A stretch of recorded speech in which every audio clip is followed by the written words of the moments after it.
Magra-right tayo dito. Dito sa may emergency something. Lagpas konti. After ng tulay, magra-right. Takas naman na ito. May kapasalubong na car, ah. Nice pa din pala dito eh. May bundok din pala dito sa Legazpi. Kaya pala siya tinawag na Highlands. Uy, tight naman nun. Takas na natin. Tara, dito na ako sa tuktok. Tsaka pumunta natin. Ganda, parang sarap ang palipad ng drone, no? Ito yung Legazpi City, oh. Nice. Yee! Ganda. Una ka daw? Oo.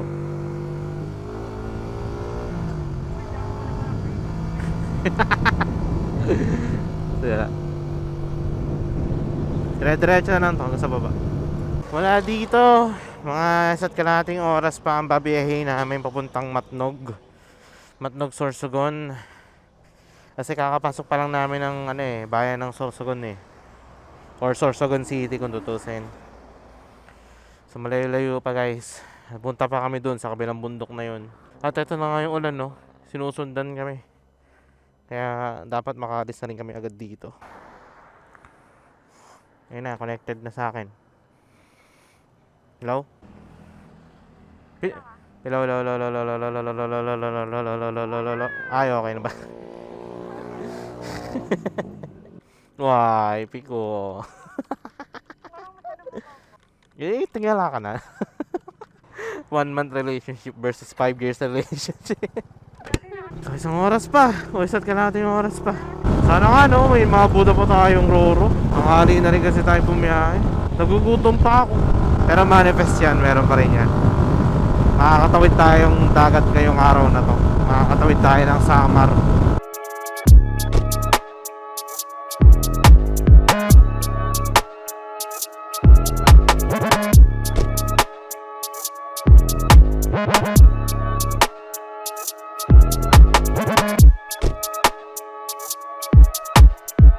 Saan? Ah, okay, sige. Thank you. License po. Ano po? Honda GTR 150. Sa Samar po. So, ito na guys, nakapagpa-register na kami. Kapag tatawid ka kasi ng dagat, kailangan mo muna magbigay ng information regarding sa motorcycle na gagamitin mo or sasakyan na gamit-gamit mo. Ang binigay lang namin is ORCR tsaka driver's license. May bibigay sila sa inyo na parang stub. I-present mo naman pagdating doon sa isa pang parang ganyan na tent. Parang ticketing booth yata yun. And siguro after nang makapagbayad, doon na kami pwedeng sumakay ng barko. Hindi lang namin alam kung anong barko yung or kung anong Roro ang sasakyan namin. Mamaya brita ko kayo kung magkano ang babayaran natin pa magro-Roro tayo papuntang Samar or Allen, Port of Allen. 2 hours later. So yun guys, nakakuha na kami ng ticket. Pumunta na kami sa port para i-present tong ticket na to. And yun, isasakay na tong aming mga motor. Ganun pa man, mamaya pag nandun tayo sa barko, pakita ko sa inyo yung total na nagastos namin. At the same time, ano yung mga pinagbabayad-bayaran namin, no? So pumunta lang tayo dito sa may port ng Matnog. Hey, sticker daw, Kegs!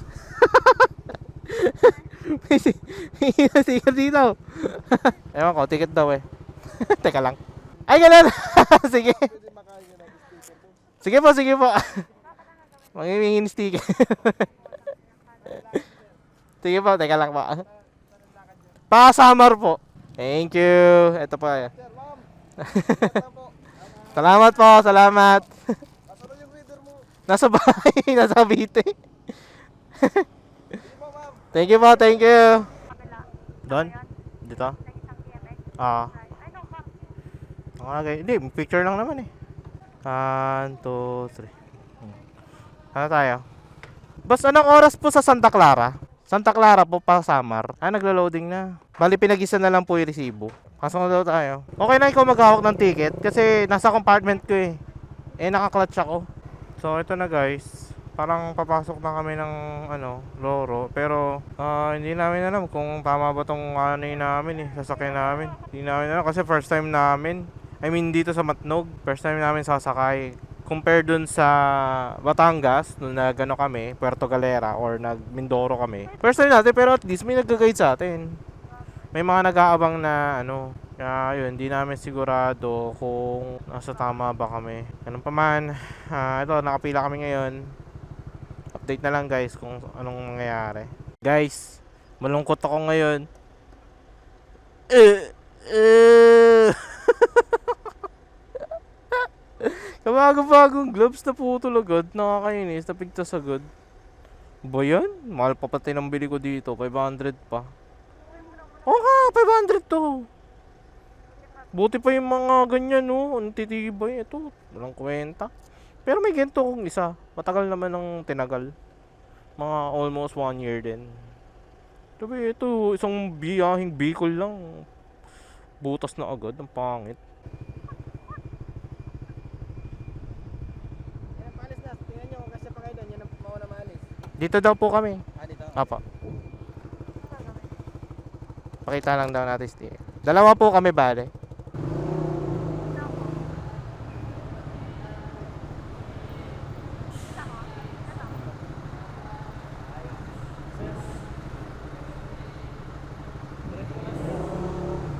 Yeah.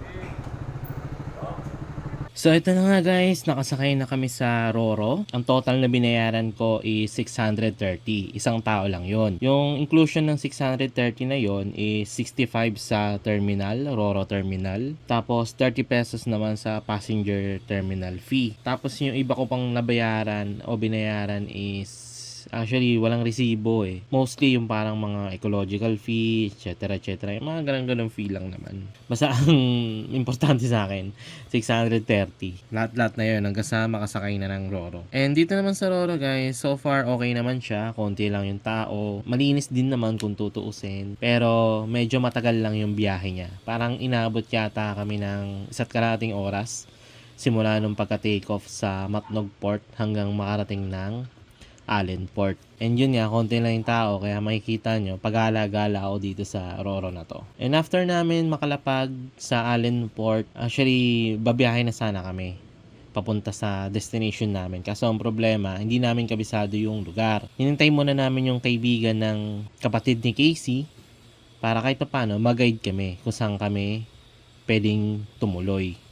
Ang target kasi talaga namin is pumunta ng Lawang. Yun nga lang, inabot na rin kami ng gabi. Eto, babiyahin namin papuntang hindi pala Katarman, Lawang. Mula dito sa Allen, 2 oras pa ang babiyahin namin papunta dun sa pag-i-stayan namin ng Lawang or Osa, Onay Beach Resort. I guess since madilim, mag-update na lang ako if ever kung naman mangyayari. And sa pagkakaalam ko, parang isasakay itong motor namin sa mga bangka para makatawid ng isla papuntang Lawang. O bahala na, tignan na lang natin. Okay na po yan. 240. Thank you po. Eh, hindi ko rin alam saan part dito sa may summer yung sinasabi na lang malubak.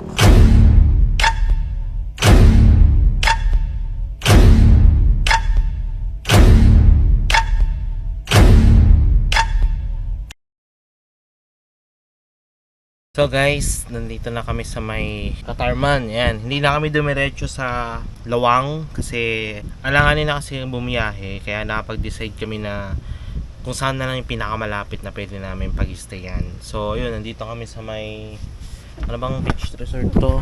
Langtaran yan, Langtaran White Beach Resort dito sa may Katarman. Ang nakuha namin nga pa ng room is kubo, tapos wala siyang aircon, electric fan lang, pero okay na rin kasi pang tulog lang naman. Nagkakalaga to ng 900.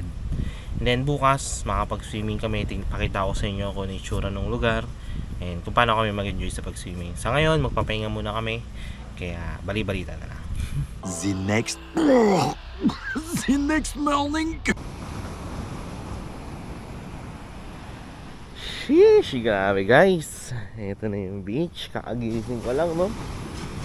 Grabe, ganda. Ang pino ng sand. Halos walang bato. So yun, high tide agad. Grabe. Mamaya ligo tayo dyan. Parang dito umabot yung sand, ay yung tubig, oh.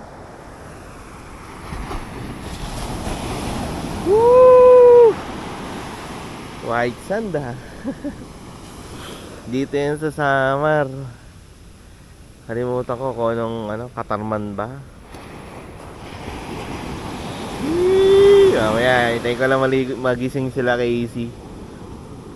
Tapos liligo kami. Pero yun, after dito, pakaromekto na kami ng Tacloban para sa San Juanico Bridge. Pero syempre, enjoy muna kami. Maligo muna kami dito. Di man ako marunong lumangoy, pero ay na, makamot na. Di man ako marunong lumangoy, pero syempre, ma-enjoy natin to. Kahit dito lang tayo sa may may pampang. Ganito. Excited na ako magising kay AC, no? Mamaya alas 8 pa daw pwede mag-swimming eh. So, hintayin na lang natin. So, and guys, gising na ang ating Disney princess. Ito yung na-order namin na breakfast sa akin. Cheese cocktail sausage. Kay Casey naman, typical corned beef. Kasama na siyang coffee and ayun, ketchup. So ayun, kakain lang kami kasi after nito magsiswimming na kami dun sa beach. Ayan, dyan. Ano lang naman, sa ilang metro lang naman ang layo mula dito sa aming pinag-stayan na o pinagtulugan na kubo. So let's eat.